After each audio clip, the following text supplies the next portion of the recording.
The fluorescent lights above buzzed faintly, casting a pale glow across the crowded emergency room. Emily Carter sat frozen on the edge of a hard plastic chair, her knuckles white around her phone, though she hadn't made a call in 10 minutes. Her father, John, was somewhere behind those cold steel doors, his life hanging in the balance after a massive heart attack. She couldn't breathe, couldn't think. The doctor's words kept ringing in her ears like a cruel echo. He needs O-negative blood urgently. We don't have any in storage.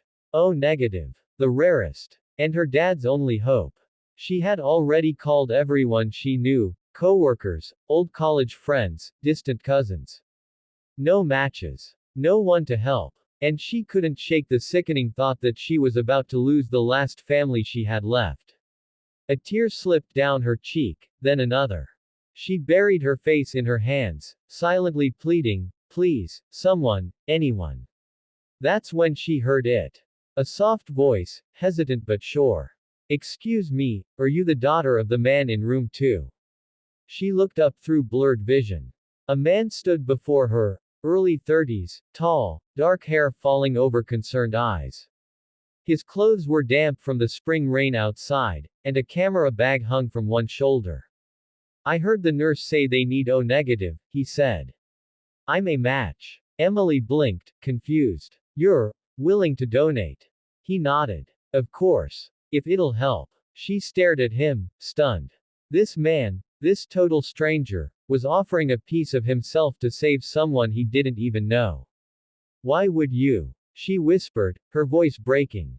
He gave a small, humble smile. Because someone once did it for my sister. And I've been waiting for the chance to pay it forward. And just like that, hope returned. Not in a doctor's hands. Not from a hospital machine. But from the kindness of a stranger. And she didn't know it yet, but he'd just saved 2 hearts that day. Emily Carter ran her fingers along the edge of her worn photo frame sitting on the windowsill of her modest Chicago apartment. It was a picture of her with her mom, taken on a sunny day at the lake, both of them laughing with pure joy.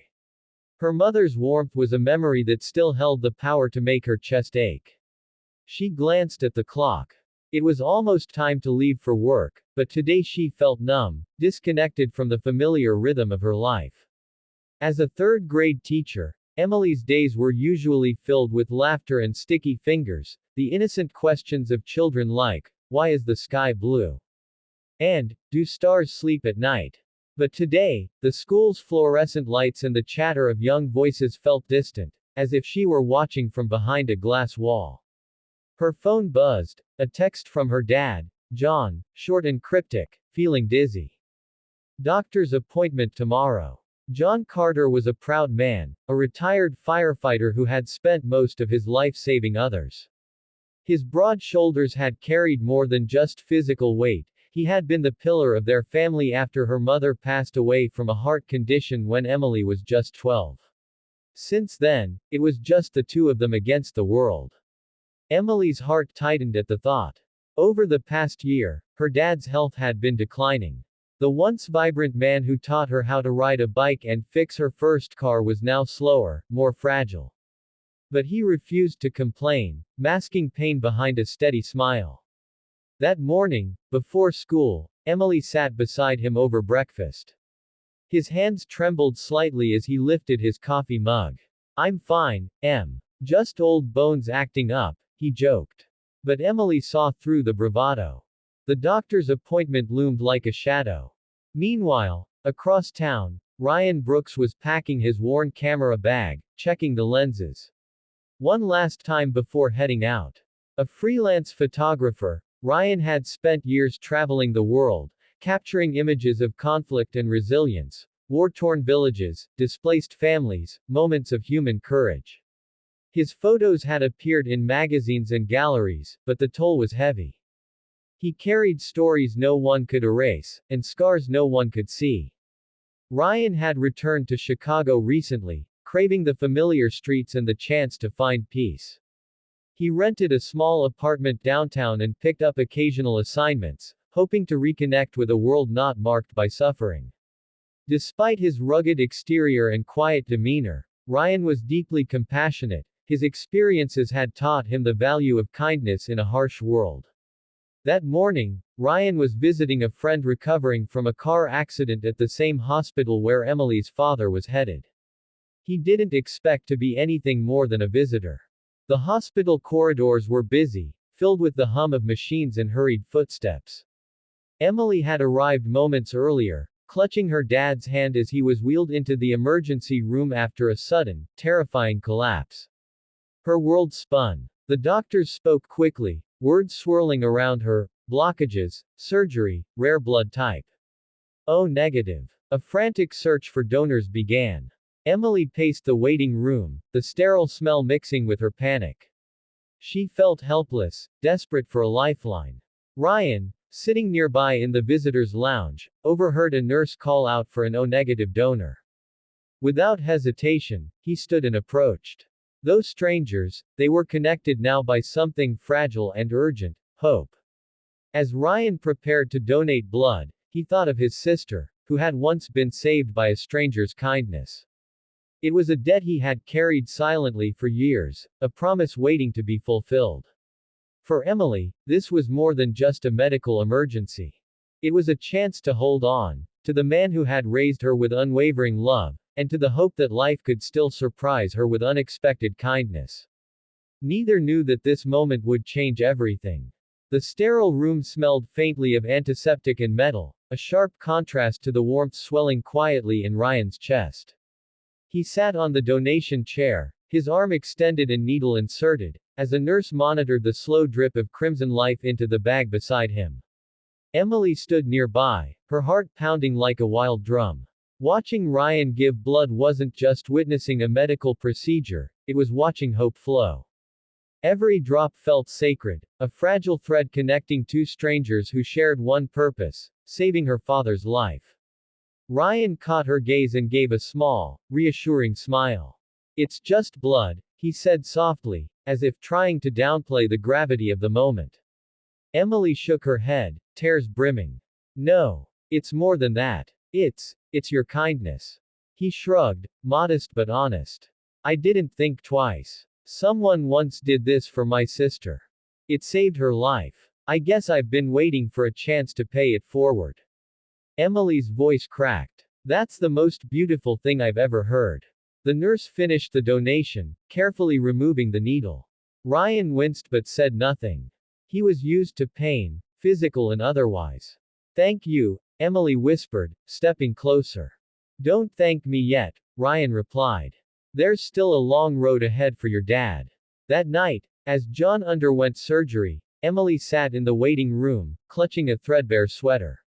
She couldn't stop replaying Ryan's words, the way his kindness had lifted her from despair, if only for a moment. When the surgeon finally emerged, fatigue written across his face, Emily rose instantly.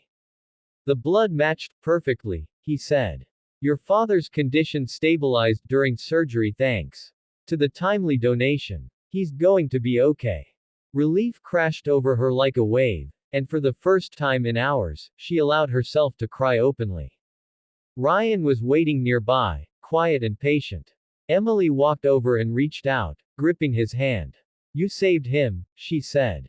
"I don't know how to thank you." He smiled, the kind of smile that held stories and scars.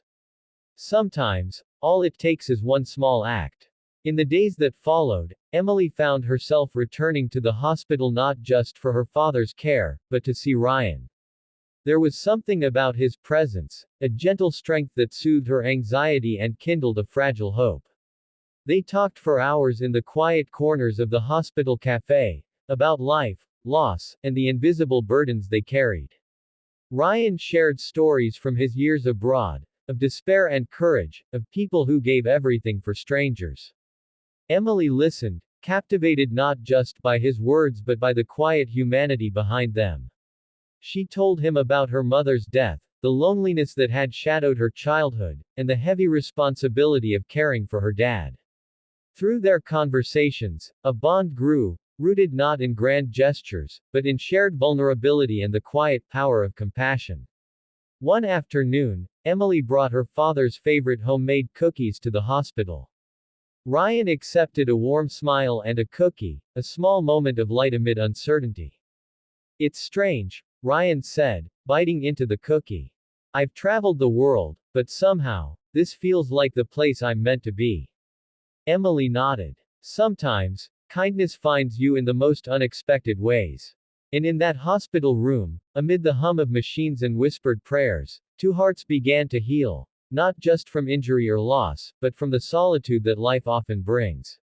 Weeks passed, and John Carter's recovery steadily progressed.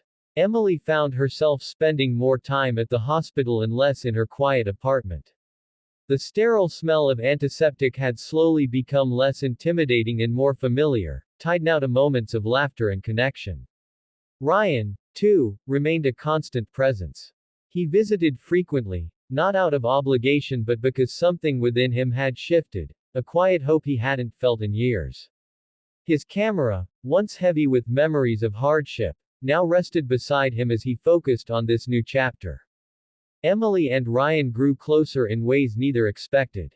Their conversations moved beyond the hospital walls, weaving into evenings at the small coffee shop down the street or quiet walks through Lincoln Park, where spring was just beginning to awaken. Emily shared her dreams of one day creating a community center for children, an idea sparked by the students she taught, who often lacked safe places to grow and play. Ryan, inspired by her passion, offered to help document the project, hoping to raise awareness through his photography. For Emily, Ryan was more than a stranger who saved her father. He became a partner in healing, someone who understood the delicate balance between pain and hope. His empathy helped her confront the loneliness she'd buried beneath years of caretaking and grief. Ryan, meanwhile, found in Emily a reason to lay down the burdens of his past. Her kindness rekindled his belief in the goodness of people, reminding him that even in a world marred by suffering, compassion could still flourish. But healing wasn't without its challenges. One afternoon, as they sat in the hospital garden, John grew frustrated with his slow progress. I'm tired of being a burden, he said gruffly. I just want my old life back. Emily squeezed his hand gently. You're not a burden, Dad. We're in this together. Ryan, standing nearby, nodded. Recovery takes time. But you're stronger than you know. John's eyes softened. Thank you, both of you. That moment revealed the unspoken truth. They were more than a family now. Bound by kindness, resilience, and the fragile hope that each day could be better than the last. As spring blossomed, so did their relationship. Ryan's photographs captured Emily's laughter, the sparkle in John's eyes as he took tentative steps toward health, and the quiet moments that stitched their lives together.